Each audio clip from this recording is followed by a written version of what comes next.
কথা বলছেন, ইনশাআল্লাহ আমরা দিক নির্দেশনামূলক কথা শুনেছি।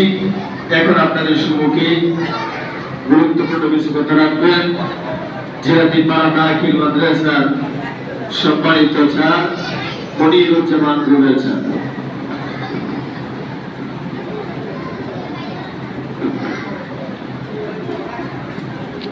একটু জায়গা দেয় সামনে আমাদের সাইডে একটু জায়গা দেয় এই কারণে একটু সামনে দিয়ে আজকে সমস্ত জিরাতিপাড়া জামে মসজিদ উদ্বোধন উপলক্ষে আছেন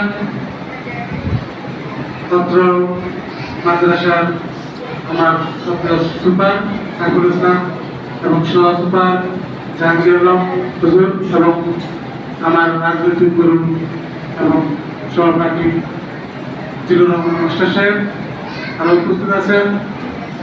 আজকে এই মসজিদ যারা অকাল পরিশ্রম করেছে, প্রথম থেকে দৌড়াদৌড়ি করেছে, সেই করিম ভাই অনেক কষ্ট করেছে এই মসজিদের জন্য, এবং এই মসজিদের সভাপতি কুদ্দুস ভাই এবং সদস্যবৃন্দ, আমার প্রান্তীয় এলাকাবাসী মুসলিয়া সকলকে আমার সালাম, আসসালামু আলাইকুম।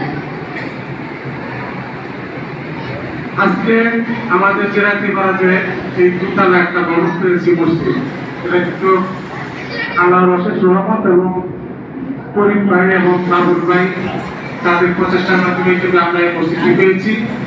আমরা এই মসজিদটি যাতে কখনো খালি না থাকে, এলাকাবাসী সকলেই সর্বক্ষণে যাতে 5 ওয়াক্ত নামাজ মসজিদে আসে করতে পারি। বাড়িতে নামাজ পড়লে সব, কিন্তু মসজিদে নামাজ পড়লে 70 গুণ সব বেশি। আমরা বাড়িতে খেলাধুলা না করে মসজিদে নামাজ পড়ব। আরেকটি বিষয়, আমরা কিন্তু করিম ভাই এমপি সাহেবের কথা বলছিল, আমি কিন্তু কথা বলছিলাম, এমপি সাহেব আসার কথা ছিল, কিন্তু এমপি সাহেব গত 1 সপ্তাহ ধরে অসুস্থ। আমরা অবসর সভাপতি মোটামুটি সুস্থ হয়েছেন। আমরা সকলে গফরবের মাননীয় সংসদ সদস্য আখতারুজ্জামান বাচ্চু সাহেবের জন্য প্রাণ করে সবাই দোয়া করি, উনি যাতে আমাদের গফরবের উন্নত মুখের সকল কাজকর্ম করে দিতে পারে। উনি একটি কাজ কথা বলেছেন আমার সামনে, 3 বছর যদি কাজ করি গফরবের কোনো কাজ বাকি থাকে না।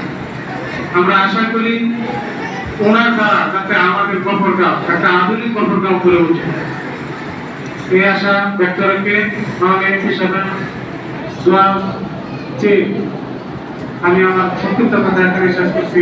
আসসালামু আলাইকুম।